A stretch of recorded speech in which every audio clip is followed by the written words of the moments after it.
조비의 최신 어닝콜 요약 자료를 바탕으로요. 네, 과연 이 회사가 꿈의 에어택시 상용화에 얼마나 가까이 다가섰는지, 또 재정 상태는 어떤지, 기술적으로는 어디까지 와 있는지 한번 깊이 파고 들어보죠. 좋습니다. 자, 조비의 현재와 미래 속으로 함께 들어가 보시죠. 시작부터 가장 궁금한 점, 이거부터 짚어봐야 할 것 같아요. 어떤 걸까요? 그래서 우리가 정말 조비 에어택시를 타려면 얼마나 더 기다려야 할까요? 결국 관건은 그 까다로운 규제 승인 문제랑 또 실제 비행기를 충분히 만들어낼 수 있는 생산 능력, 이 두 가지 아니겠습니까? 정확합니다. 바로 그 부분인데요. 이 부분부터 한번 살펴볼까요? 네, 현재 조비의 가장 큰 진전은 역시 미국 연방항공청 FAA의 TIA 단계에 진입했다는 겁니다. TI, 테스트 인스펙션. 네, 테스트 인스펙션 어서라이제이션, 우리말로 하면 시험 검사 승인 정도가 될 텐데요. 이게 상업 운항 허가를 받기 위한 과정에서 서류상의 설계를 넘어서 실제 기체의 안전성, 성능, 이걸 검증하는 사실상 마지막 주요 관문이라고 볼 수 있습니다. FAA 감독관들이 직접 아주 꼼꼼하게 뜯어보는 단계인 거죠. 마지막 주요 관문이라 정말 상용화가 코앞까지 왔다는 느낌이 드는데요. 네, 그렇게 볼 수 있습니다. 이 TIA 단계 진입이 구체적으로 어떤 의미가 있는 건가요? 그럼 이 단계만 통과하면 바로 서비스 시작 가능한 건가요? 바로 시작이라기보다는 FAA가 조비 항공기의 설계가 안전 기준을 충족하는지, 그리고 그 설계를 바탕으로 일관된 품질의 항공기를 생산할 준비가 되었는지 이걸 최종적으로 확인하고 있다는 의미입니다. 아하. 여기서 주목할 점은 조비가 지금 항공기 5대를 동시에 만들면서 이 인증 시험을 같이 진행하고 있다는 거예요. 5대를 동시에요? 와. 네. 인증 과정이랑 생산 준비를 병행해서 시간을 최대한 단축하려는 아주 효율적인 전략이죠. 정말 공격적이네요. 그리고 설계 및 품질 적합성 목표를 97% 수준으로 계속 유지하고 있다는 보고도 있었는데, 이 수치는 조비의 생산, 또 품질 관리 역량이 상당히 안정화 단계에 접어들었다, 이렇게 볼 수 있는 신호입니다. 97%면 정말 높은 수준인데요. 그 5대를 동시에 만들면서 인증을 받는다는 게 말씀하신 대로 정말 자신감이 엿보이는 행보 같습니다. 그럼 인증 절차랑 양산 준비가 거의 동시에 이루어지고 있다, 이 말씀이시죠? 바로 그 점이 핵심입니다. 인증 절차와 실제 대량 생산 준비가 딱 맞물려서 돌아가고 있다는 것. 즉, FAA로부터 최종 OK 사인이 딱 떨어지는 순간 지체 없이 바로 상업 운항에 돌입할 수 있도록 모든 준비를 끝마치겠다, 이런 의지인 거죠. 아, 단순히 기술력을 과시하는 단계를 넘어서 실제 비즈니스로 이걸 빠르게 연결하려는 조비의 강력한 추진력을 엿볼 수 있는 대목입니다. 생산 이야기가 나온 김에 조금 더 들어가 보죠. 오하이오주 데이턴에 새로 지은 공장, 거기서 핵심 부품인 프로펠러 글레이드 양산을 시작했고, 네, 맞습니다. 또 일본의 거대 기업이죠. 토요타와의 협력도 계속 강조하고 있더라고요. 이 협력이 왜 그렇게 중요한 건가요? 그냥 기술 제휴? 뭐 이 정도는 아닌 것 같은데요. 맞습니다. 토요타는 그냥 자동차 회사가 아니죠. 뭐랄까, 토요타 생산 시스템, TPS라고 하잖아요. 네네, 유명하죠. 극한의 효율성이랑 품질 관리를 추구하는 대량 생산 분야의 세계적인 대가입니다. 조비가 토요타의 그 정교한 공정자동화 기술, 그리고 철저한 품질 관리 시스템을 도입한다는 건 단순히 시제기 몇 대를 이렇게 손으로 만드는 수준에서 벗어난다는 거예요. 아, 장기적으로 균일하고 아주 높은 품질의 에어택시를 수백, 수천 대 규모로 안정적으로 생산할 수 있는 역량, 이걸 확보한다는 의미입니다. 그러니까 토요타의 그 대량 생산 DNA를 이식받는 거군요. 그렇습니다. 바로 그거죠. 이게 왜 중요하냐면 결국 당신이 미래에 이용하게 될 그 조비 에어택시의 안전성과 직결되기 때문이에요. 아, 그쵸. 안전이 제일 중요하니까. 네. 그리고 또 대량 생산을 통해서 원가를 절감하면 서비스 요금을 낮출 수 있는 기반이 되잖아요. 이게 에어택시가 그냥 소수 부유층만 타는 게 아니라 더 많은 사람이 이용할 수 있는 대중적인 교통수단으로 자리 잡는 데 필수적인 요소입니다. 그렇겠네요. 따라서 토요타와의 협력은 조비가 꿈꾸는 에어택시 대중화, 이 큰 그림을 실현하기 위한 핵심적인 전략적 발판이라고 할 수 있습니다. 네. 인증과 생산 준비가 순조롭다면 이제 자연스럽게 그래서 어디서 탈 수 있는데 이 질문으로 넘어가게 되네요. 맞아요. 그게 궁금하죠. 어닝콜 자료를 보니까 미국, 두바이, 캐나다 이렇게 세 곳이 주요 거점으로 나오던데 각 지역마다 맡은 역할이 좀 다른 것 같아요. 네. 명확한 역할 분담이 있습니다. 일단 미국 상황부터 볼까요? 뉴욕이랑 뉴저지에서 시범 운행을 하고 있다는 소식은 있었는데 이게 실제 상업 운항과는 다른 개념인 거죠? 네. 현재까지는 상업 운항 전 단계의 시범 운영이나 실증 비행에 가깝습니다. 예를 들어서 뉴욕에서는 웨스트체스터 카운티 공항이랑 맨해튼 시내 헬리포트 사이를 한 12분 만에 비행하는 시연을 성공적으로 마쳤고요. 12분이요? 와. 네. 또 뉴저지의 딜이라는 지역에서는 실제 통근 수요를 겨냥해서 자동차로 2시간 넘게 걸리는 거리를 단 15분 만에 주파하는 노선을 준비하고 있습니다. 2시간 거리를 15분에요. 야. 그렇죠. 미국의 역할은 이렇게 실제 도심 환경에서의 운항 경험, 데이터를 축적하고 동시에 세계에서 가장 복잡하고 기준이 까다롭기로 유명한 미국 항공규제 당국을 설득하고 협력하는 경험을 쌓는 데 초점이 맞춰져 있습니다. 아, 실증이랑 규제 경험이군요. 네, 여기서 얻는 교훈이나 운영 노하우는 나중에 다른 나라나 도시로 진출할 때 아주 중요한 자산이 될 겁니다. 그렇군요. 실증 데이터를 쌓고 규제 허들을 넘는 경험을 하는 곳이 미국이라면 두바이는 분위기가 좀 다른 것 같아요. 네, 그렇죠. 2026년까지 파트너사인 블레이드와 손잡고 이걸 여러 곳에 짓는다고 하던데요. 네, 버티토트 확충 계획이 나왔죠. 여기가 조비의 첫 번째 상업 운항지가 될 가능성이 높은 건가요? 왜 하필 중동의 두바이일까요? 여러 가지가 있는데요. 첫째는 두바이는 럭셔리 브랜드나 최첨단 기술에 대한 수용도가 아주 높아요. 프리미엄 교통 서비스에 깃벌이 지갑을 열 소비자들이 많다는 거죠. 아, 시장 자체가 다르군요. 네, 둘째는 전 세계에서 관광객, 비즈니스맨들이 몰려드는 국제적인 허브 도시이기 때문에 초기 수요를 확보하기에도 유리하고요.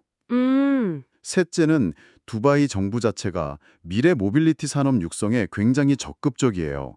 그래서 새로운 형태의 교통수단 도입에 대한 규제 환경이 상대적으로 유연하고 또 우호적일 수 있다는 기대감이 있습니다. 아, 첨단 기술, 프리미엄 이미지, 그리고 우호적인 규제 환경. 이 삼박자가 딱 맞는 곳이군요. 그렇습니다. 조비가 가진 실리콘밸리 기반의 혁신 기술 기업이라는 이미지를 10분 활용해서 고급스러움과 편리함을 추구하는 두바이 시장을 효과적으로 공략하려는 전략으로 보입니다. 그렇군요. 특히 이미 헬리콥터 예약, 운항 플랫폼 사업을 하고 있는 블레이드와의 협력은 조비가 자체적으로 예약 시스템이나 지상 인프라를 처음부터 구축해야 하는 그 시간과 비용 부담을 크게 덜어준다는 장점도 있고요. 아, 파트너십 효과도 크겠네요. 그렇죠. 결국 조비에게 두바이는 단순한 시험 무대를 넘어서 실질적인 첫 매출과 수익을 안겨줄 수 있는 매우 중요한 전력적 교두보가 될 가능성이 크다고 봅니다. 네. 마지막으로 캐나다 몬트리올의 역할은 또 달아 보이네요.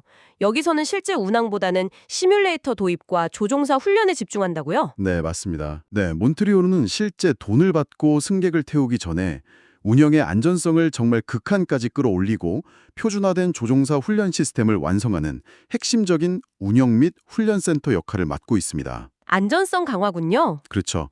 과거 조비가 인수한 우버의 에어택시 사업부 우버 엘리베이터와의 파트너십을 통해 개발된 최첨단 비행 시뮬레이터를 여기에 설치하고 활용하는 거죠. 아, 그 시뮬레이터군요. 네, 이 시뮬레이터를 통해서 조종사들은 실제 비행 없이도 다양한 기상 조건이나 비상 상황에 대처하는 훈련을 반복적으로 할 수 있고요. 또 모든 조종사가 일관된 절차에 따라서 안전하게 운행할 수 있도록 표준 운영 절차, SOP라고 하죠 이걸, 확립하고 검증하는 겁니다. 아, 그러니까 실제 비행 전에 가상 환경에서 모든 준비를 다 끝내는 거군요. 맞습니다.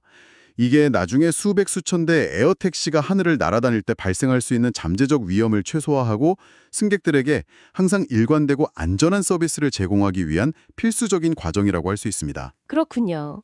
정리하자면 미국은 실제 운행 데이터 확보와 규제 통과의 허브, 두바이는 첫 상업시장 진출의 교두보, 캐나다는 운영 안전성 강화와 인력 양성의 기지, 이렇게 명확한 역할 분담을 통해서 상용화를 향한 준비를 아주 체계적으로 진행하고 있는 모습입니다. 와, 정말 치밀하게 준비하고 있다는 느낌이 드네요.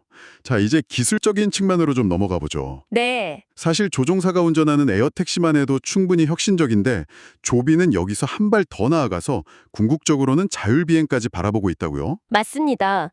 그게 최종 목표 중 하나죠.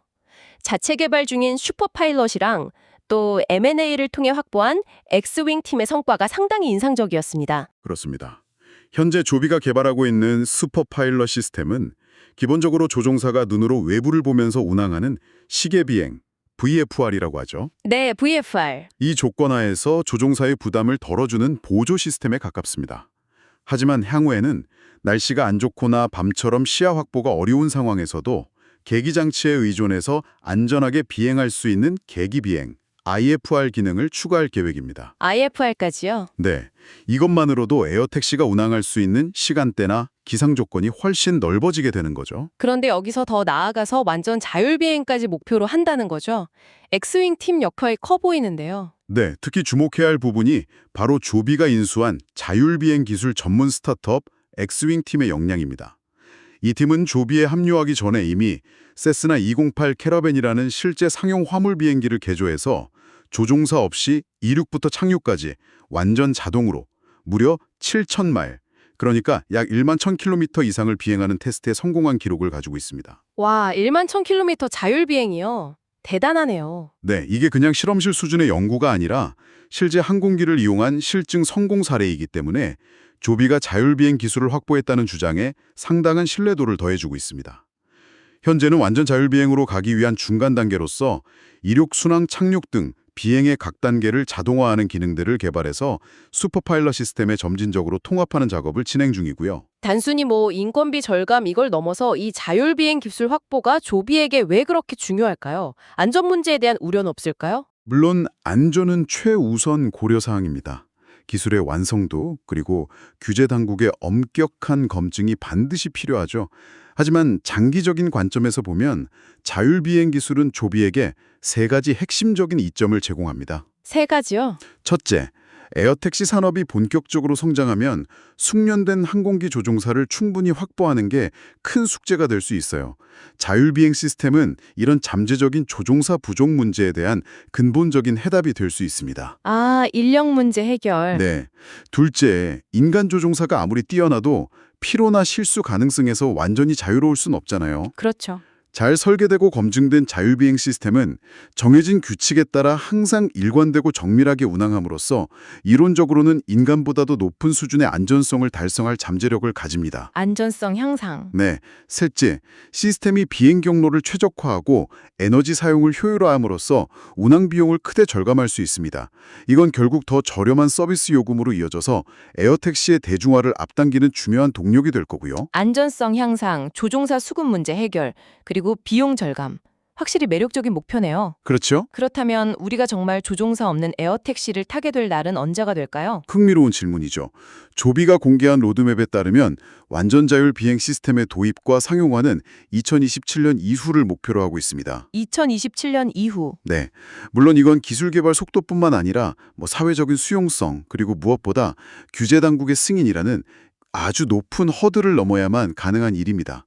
하지만 기술 개발 자체는 꾸준히 진척되고 있다는 점은 분명해 보입니다. 네, 이렇게 야심찬 기술 개발과 생산 라인 구축, 그리고 전 세계적인 상용화 준비에는 정말 천문학적인 돈이 들어갈 텐데요. 네, 그렇죠. 돈이 많이 들죠. 재정 상태는 괜찮은 건가요? 3분기 실적을 보면 매출은 약 2,300만 달러인데 갭 기준 순손실이 4억 달러가 넘으면 이거 좀 불안해 보이기도 하는데요. 그 숫자만 보면 좀 커 보이는 게 사실입니다. 하지만 현재 조비가 처한 단계를 이해할 필요가 있어요. 집중적인 연구개발, R&D 투자죠. 그리고 새로운 생산시설 건설하고 가동하는 비용, 또 FAA 인증 획득을 위한 각종 시험과 절차 이행 비용, 이런 돈 많이 들어가는 활동들이 동시에 집중적으로 이루어지는 시기이기 때문이죠. 아, 투자가 집중되는 시기군요. 네. 오히려 주목해야 할 것은 이 막대한 비용 지출을 감당할 수 있는 곡간 사정입니다. 3분기 말 기준으로 조비가 보유한 현금 및 단기 투자 자산이 약 9억 7,800만 달러, 우리 돈으로 하면 1조 3천억 원이 넘는 상당한 규모입니다. 1조 원이 넘는 현금을 가지고 있다고요? 와우. 네. 게다가 최근에는 ATM이라고 필요할 때 시장 가격으로 주식을 발행해서 자금 조달하는 프로그램이 있거든요. 그걸 통해 1억 달러를, 그리고 기존 투자자들이 보유한 워런트 행사를 통해서 3천만 달러 이상을 추가로 확보했습니다. 자금 조달도 순조롭군요. 네, 이 자금들을 다 합치면 현재 비용 지출 속도를 고려하더라도 최소 1년 반에서 길게는 2년 정도는 추가 자금 조달 없이 운영을 지속할 수 있는 재정적 여력을 확보한 것으로 평가됩니다. 여기서도 흥미로운 사실은 아직 본격적인 상업 매출이 발생하기도 전에 오직 미래의 가능성만을 보고 시장으로부터 이렇게 대규모 투자를 성공적으로 유치했다는 점입니다. 그러네요. 아직 돈을 버는 것도 아닌데. 네, 이런 투자자들이 조비의 기술력과 상용화 계획의 실현 가능성을 상당히 높게 평가하고 있다는 강력한 신호로 해석될 수 있죠. 그렇군요.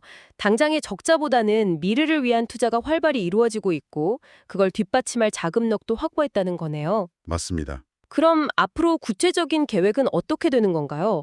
이 모든 과정들이 결국 당신, 즉 우리 청취자들에게는 어떤 의미가 있을까요? 조비가 제시한 향후 2에서 3년 로드맵을 보면 목표가 상당히 구체적입니다. 먼저 2025년 4분기에서 2026년 상반기 사이, 이때는 그토록 기다려온 FAA 최종 형식 인증, 이걸 완료하고 첫 상업 운항 서비스를 개시하는 것이 최우선 목표입니다. 드디어 첫 운항이군요. 네, 첫 서비스 지역은 앞서 논의했듯이 여러 정황상 두바이나 미국 동부해안, 뉴욕, 뉴저지 일대가 될 가능성이 높고요. 그 후 2026년에서 2027년 사이에는 파트너사인 블레이드의 예약 플랫폼과 조비의 운항 시스템을 완전히 통합하고 일반 사용자들이 이용할 수 있는 구체적인 노선별 요금제와 예약 시스템을 공개할 계획입니다. 아, 앱으로 예약하고 요금도 확인하고. 그렇죠. 그리고 2027년 이후 장기적으로는 앞서 언급한 완전 자율비행으로의 전환을 점진적으로 추진하면서 동시에 국방 분야나 응급의료 운송, EMS라고 하죠. 에어 앰뷸런스 같은 새로운 분야로 사업 영역을 확장할 계획도 가지고 있습니다. 그럼 정말 1, 2년 안에 우리가 직접 에어택시를 예약하고 타볼 수도 있다는 거네요. 네, 그렇습니다. 당신이 만약 가까운 미래에 두바이나 뉴욕 같은 대도시에 살거나 방문할 계획이 있다면 스마트폰 앱으로 조비의 에어택시를 호출해서 꽉 막힌 도로 대신 하늘길을 이용해서 목적지까지 빠르고 쾌적하게 이동하는 경험을 할 수 있는 시점이 불과 1년에서 2년 안으로 다가올 수 있다는 뜻입니다. 와, 정말 공상과학 영화에서나 보던 장면이 현실이 되는 문턱에 와 있는 셈이네요. 네, 그렇죠. 정말 흥미진진한데요.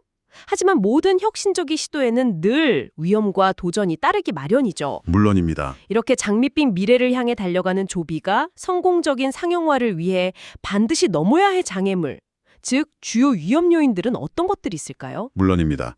잠재적 위험 요인들을 냉정하게 살펴볼 필요가 있습니다. 첫째, 현재 마지막 단계라고는 하지만 그 FAA 인증 절차가 예상보다 길어지거나 혹은 승인 과정에서 예상치 못한 추가적인 기술 보완 요구사항이 발생할 위험입니다. 규제 문제는 언제나 가장 큰 불확실성 중 하나죠. 규제 리스크군요. 둘째, 본격적인 상업 운항을 통해 의미 있는 매출이 발생하기 전까지 현재의 현금 소진 속도가 예상보다 빨라질 경우 추가적인 자금 조달이 필요해질 수 있다는 위험입니다. 자금 문제. 네. 셋째, 에어택시가 뜨고 내리려면 필수적인 인프라, 버티포트 건설 및 관련 인허가 절차가 계획대로 순조롭게 진행되지 못할 위험도 있습니다. 이건 조비 혼자 힘으로는 해결할 수 없고 도시정부나 부동산 개발업체 등 여러 이해관계자와의 협력이 필요한 문제입니다. 아, 인프라 문제도 있군요. 또 다른 위험은 없을까요? 넷째, 서비스를 시작하더라도 초기 시장의 수요가 기대에 미치지 못하거나 혹은 상대적으로 높을 수밖에 없는 초기 운행 요금에 대한 소비자들의 심리적 저항이 생각보다 클 위험입니다. 시장 수요와 가격 저항. 네. 다섯째, 아처 에비에이션이나 독일의 릴리움 같은 다른 에어택시 개발사들의 기술 개발 및 상용화 속도가 빨라지면서 시장 선점 경쟁이 더욱 치열해질 위험도 무시할 수 없습니다. 경생심화. 만만치 않네요. 그렇죠. 물론 조비도 이런 위험들을 충분히 인지하고 TIA 단계 관리를 더욱 철저히 하고 추가 자금 조달 창구를 항상 열어두어서 재정적 유연성을 확보하고 블레이드라 토요타 같은 핵심 파트너들과의 협력을 더욱 강화하고요. 또 초기에는 수익성이 보장되는 프리미엄 노선에 집중하면서 시장 반응을 살피고 자율비행 같은 핵심 기술로 경쟁사들과의 격차를 벌리는 등 다각적인 대응 전략을 준비하고 있습니다. 네. 위험 요인들이 만만치만 그래도 나름의 대비책도 마련하고 있다는 거군요.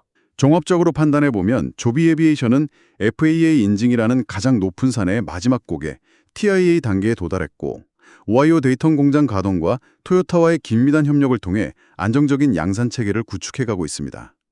미국 두바이, 캐나다를 축으로 하는 상업화 전략도 매우 구체적이고 논리적이고요. 또 슈퍼파일럿과 엑스윙 기술을 통해 확보한 자율비행 기술력은 장기적으로 강력한 경쟁 우위를 제공할 잠재력을 가지고 있습니다. 다만 재무적으로는 여전히 대규모 투자가 진행 중인 적자 상태이며 본격적인 수익을 내기까지는 최소 1년에서 2년의 시간이 더 필요해 보입니다. 따라서 앞으로 이 기간 동안 앞서 언급한 여러 위험 요인들을 얼마나 효과적으로 관리하고 계획된 로드맵을 얼마나 차질 없이 실행해 나가느냐가 조비의 성공 여부를 판가름하는 가장 중요한 변수가 될 것입니다. 네, 오늘 조비 에비에이션의 현황과 미래 전략에 대해 깊이 있게 살펴봤는데요. 정리하자면 FFA 최종 인증이라는 마지막 허들을 넘기 직전 단계에 와 있고 TIA 단계 진입, 토요타와의 협력을 통해 대량 생산 준비도 착실히 진행 중이라는 점. 네, 중요한 포인트죠. 첫 상업 운항은 여러 여건상 두 다이가 유력해 보이며 장기적으로는 조종사 없이 운항하는 완전 자율비행 기술로 에어택시 시장의 패러다임을 바꾸려는 야심찬 목표를 가지고 있다는 점을 확인할 수 있었습니다. 그렇습니다. 재정적으로도 당분간 약 1년 반에서 2년 정도는 현재 계획을 밀어붙일 수 있는 체력을 확보했다고 볼 수 있습니다. 하지만 결국 관건은 실제 상업 운항을 시작한 이후에 얼마나 빠르게 수익성을 증명하고 지속 가능한 비즈니스 모델을 시장에 보여주느냐가 될 것입니다. 그렇죠. 결국은 숫자로 증명해야. 네, 따라서 앞으로 다가올 12개월에서 18개월은 조비의 원대한 비전이 현실이 될 수 있을지 그 실행력을 가늠할 수 있는 매우 결정적인 시기가 될 것으로 예상됩니다. 네, 여러 경쟁자들이 추격하고 있지만 현재로서는 조비가 에어택시 상용화 경쟁에서 상당히 앞서 나가고 있는 것은 분명해 보입니다.